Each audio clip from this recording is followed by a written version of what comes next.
Hello mga ka-DIY, so welcome back sa YouTube channel natin. No? Meron tayong gagawin ngayon mga ka-DIY, isang Ace na LED TV na 32 inches, ito siya. Ang problema doon ito ay walang power, no? So yung mga kasama niya ay yun pa.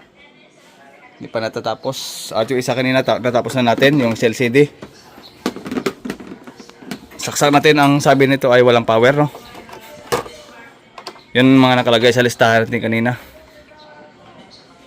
So yan mga ka-DIY, kung napapansin nyo ay wala siyang power na, walang power indicator. So it means mga ka-DIY ay nagkaroon ng problema ito sa ating power supply, no?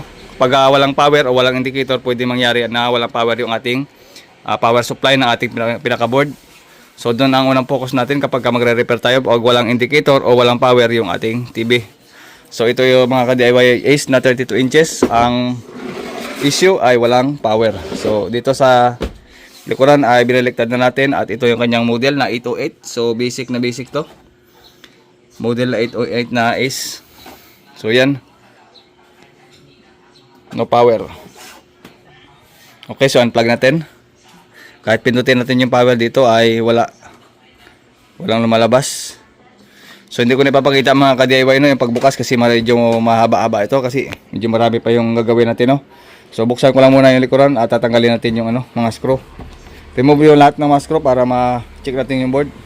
Okay mga ka-DIY, tara. Mga ka-DIY, no, bali nabuksan na natin ang likuran. Yan, bali ito yung kanyang 3-in-1 na board na ginamit. Tapos ito naman yung pinaka-top board natin. Ang troubleshooting natin ay walang power, so dito tayo magpo-focus ngayon sa power supply, no, section. Dito mga ka-DIY ay napapansin nyo, ay meron tayo ditong board na ganitong klase ng type. So ito ay basic lang naman ang mga board mga ka-DIY, no. So dito yung ating AC input, ito naman yung pagitan ng primary natin, no. Kailangan ay at least makakuha tayo sa main filter capacitor ng 300 volts o 200 plus na volts, no, DC. So ibig sabihin pag makakuha tayo rito ay diretso na tayo dito sa secondary para malaman kaagad natin, no. Ito yung ating primary hanggang dito sa optocoupler, yon ang portion ng ating power supply at ito naman ay portion din ng power supply para sa switch mode, no, sa switching, no. At ito naman yung ilalabas naman yung voltahe natin sa secondary para makakuha tayo ng 12, 5, ito, 12 at 5 volts dito sa mga regulator, yan. So gagawin natin ngayon ay mag voltage check muna tayo para malaman natin. Tingnan natin ngayon kung anong problema kaya wala siyang power, no, nilalabas. Ayan. So check muna tayo dito naman sa DC mode muna tayo. Okay, so saksak natin. Okay, saksak natin dyan. At dito tayo, no. Ang unang check natin ngayon ay sa main filter capacitor. Titingnan natin kung may voltaheng nakatawid sa dalawang paa, no. So meron tayong nakukuha 247 volts para sa ating capacitor. So it means mga ka-DIY ay nakakarating ang supply dito, galing dito sa circuit nito, no, sa ating primary. Next ay dito tayo mag-ground muna tayo, no. Body ground muna tayo para sa grounding. At the same time ay mag-check tayo ng 12 volts dito sa diode nito. Dapat makakuha tayo dito sa positive ng ating diode. Kung napapansin nyo mga ka-DIY ay low voltage tayo, no. Yan, low voltage o low power ng ating 12 volts ay pabago-bago. It means ay meron niyang problema dito sa ating switching. Pwedeng dito nanggagaling yung problema niya kaya mababa ang supply ng ating secondary. So ang i-consider natin na sira dito ay pwedeng itong ating PWM doon sa ilalim, yung may 6 na paa, or minsan maliit lang yan na parts. So dito yun minsan sa ilalim ng ating MOSFET, no, yung ating PWM na maliit. So kaya low voltage dito. Pwedeng mangyari yan dito sa ating optocoupler at pwedeng mangyari yan dito sa ating maliit na transistor, no, sa TL431 kapag low voltage. Ito yung transistor na yan na maliit, meron diyang transistor. So yan ang TL431 para sa pag-control ng ating voltahe ng secondary. So sa ganitong klase ng problema sa TV natin ay low power yan. At kung mapapansin natin dito sa kabila na diode ay mag-test din tayo kung ilang supply at walang supply na lumalabas dito. At dito naman sa kabila ay wala din supply, no. Ito sa diode sa positive. So ngayon ay na-confirm na natin, no, na low power siya at dito sa dalawang diode ay walang supply. So it means ay pwedeng manggagaling ang sira dito sa ating primary side sa switching mode, no, sa switching area. So gagawin natin ngayon ay mag-double check tayo kung bakit low power ang secondary o pwedeng may short dito sa secondary, no? So bunutin muna natin. So yan. Check tayo sa main filter capacitor. Titingnan natin kung may stored pa ng voltage. So meron pa tayong 236 volts. It means ay hindi talaga tumuloy ang voltahe, kaya na-stack ang voltahe dito sa ating main filter capacitor. Ang gagawin natin para ma-discharge ay pumunta lang muna tayo dito sa ating diode mode. Sa diode mode tayo para ma-discharge natin yung capacitor, no? Yung negative sa negative at positive sa positive, at tagalan lang natin. Ito. Yan, idikit-dikit lang natin yung test rod. At kusang higupin yan ng ating multitester para mawala yung store na voltage para free na kapag hinawakan natin. Okay, so sukat tayo dito. Ngayon ay wala na siyang voltahe, no? Nasa 4.7 na lang, so pwede natin itong hawakan. So dito tayo magsisimula mga kadiway. Yamang wala itong secondary out, ay i-check muna natin baka may shorted kaya hindi makapasok, hindi makapag-switch yung ating primary dahil meron siyang short sa secondary. Pwedeng mangyari yon, kaya mag-double check muna tayo. Kung sakaling walang short dito sa secondary, ibig sabihin ay gagamit tayo ng 4 wires para ma-convert yung power supply section natin, no, sa switch mode. So mag-buzzer test muna tayo, no. Okay, so dito tayo sa diode. Sa diode muna, no. Ground na natin dito. At dito tayo sa positive ng ating diode ng 12 volts. So wala naman siyang short. Dito tayo sa mga diode, dito sa positive, sa may mga guhit na to. Yung may mga guhit na yan ang ititest natin sa mga paa. So yan mga ka-DIY, no, bali shorted dito sa bandang part ng diode. Yan. Short, no, 0.5 ohms. Short talaga to. Itong isa naman, short din. At yung kabilang diode papuntang backlight ay short, ay wala, no. So gagawin natin, iangat muna natin itong diode na to. Titingnan natin. So kung pang madali ang test lang naman ay pwede natin ikat yung diode, no, dito. Yan. Bali ikat muna natin to. Yan. Itong dalawa, dahil short itong dalawa, pwede natin ikat yan, no. Yan. Para mas mabilis. At iangat muna natin. Titingnan natin kung ito nga ba sa diode ang dahilan kung bakit naglo-low power siya or hindi makatawid yung ating voltahe, no. So check natin. Okay, so dito tayo sa diode.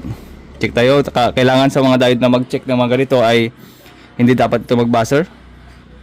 So walang buzzer, no. Dito sa kabila ay nag-buzzer. So it means ang diode na ito na secondary ay shorted yung isa, at yung pag binaliktad natin dapat hindi mag-buzzer, no. So napapansin nyo mga ka-DIY ay nag-buzzer siya. So it means ay shorted talaga yung isang diode. Okay. So ito lang yung isa lang talaga ang nag-short. Kaya walang makapasok na voltahe sa secondary, no. Ito. Kapag binaliktad natin dapat hindi mag-buzzer, no. So nagba-buzzer pa rin. So it means ay isa lang yung problema niya, ito. Sira tong isang diode ng secondary na to, ng diode natin. So okay pa naman yung isa. So ito mga ka-DIY ay puputulin na natin para mapalitan natin ng diode.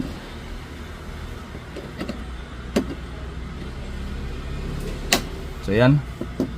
Bali yung position kasi ng diode natin ay may marking, no, kaya kailangan pagka pinalitan natin ng diode yan ay pag ganun pa rin yung position ng ating diode. Testing natin. Short pag binaliktad.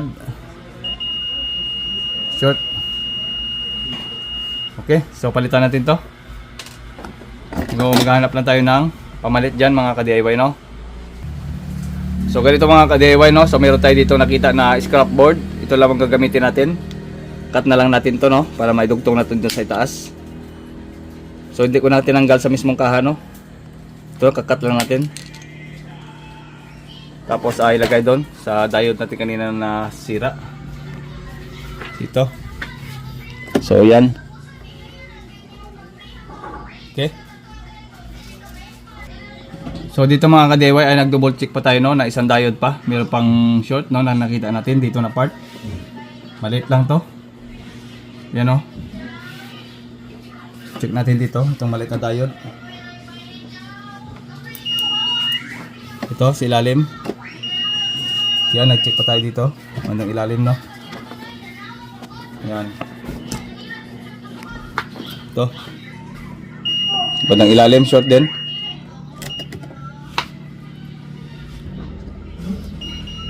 Yan. Madilim, no?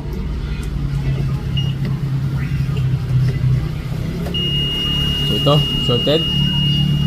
Pag binaliktad natin, maliit lang ito na diode, no? Short din. So ito, palitan din natin yung isa. Bali dalawa, no? Mabuti, nag-double check tayo. Tatanggalin din natin yan para replacean din natin yan ang diode. Yung positive nito ay merong guhit. Ito, yung may guhit na to, ito. Siya yung may guhit na to. Yan ang positive. So tatanggalin din natin yan.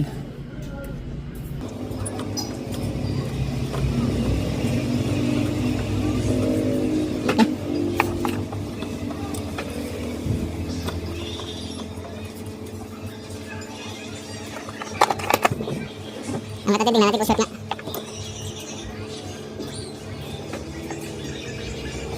Okay, sa test natin. Tingnan natin kung short.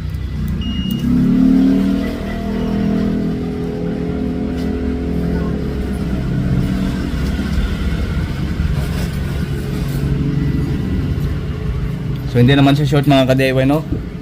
Wala siyang short. Baka papunta kasi yun doon sa coil. Baka naabot sa coil, no? Yung pag-check natin. So balik natin to, yung isa. So walang short, balik muna natin to. Okay.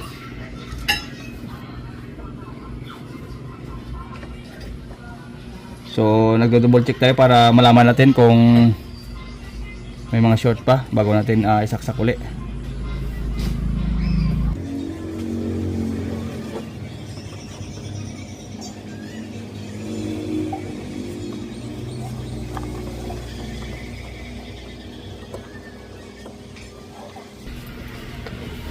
Okay, so yung isa na lang ikakabit natin.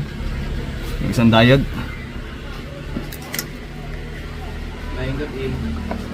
So dito ay kakabit muna natin isa. Ito.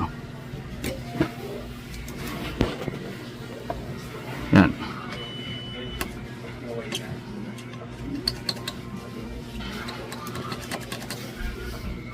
Okay, so kinabit na natin yung isa. Tapos yung isang diode din ito.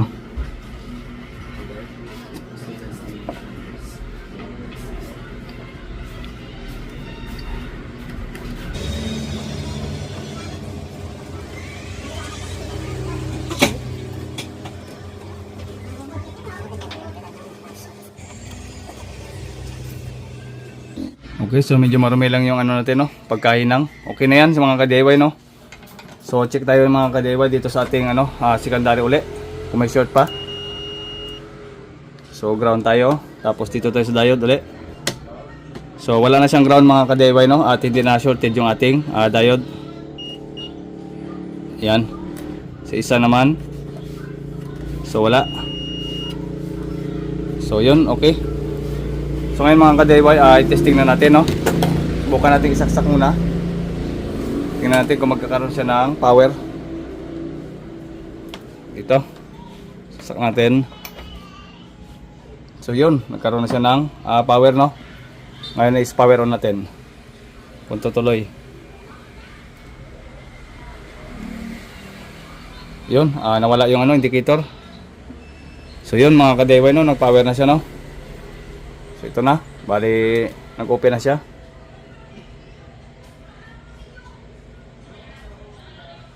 Yun, nag-signal on na.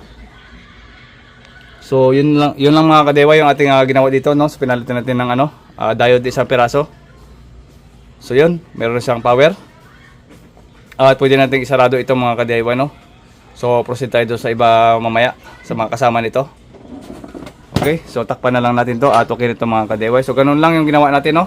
Kailangan na natin talaga dito mag voltage checking para malaman natin, at kailangan natin mag voltage checking, no, kung ano, kung may walang power na secondary. So kailangan natin i-check yung mga parts na to. Yung dito na part, itong diode. Yan yung mga kadalasan na sisira kapag minsan na low voltage, no. Itong diode na to, low voltage ito. Pag sira din ito pag low power, no, or ito yung ating switching, no.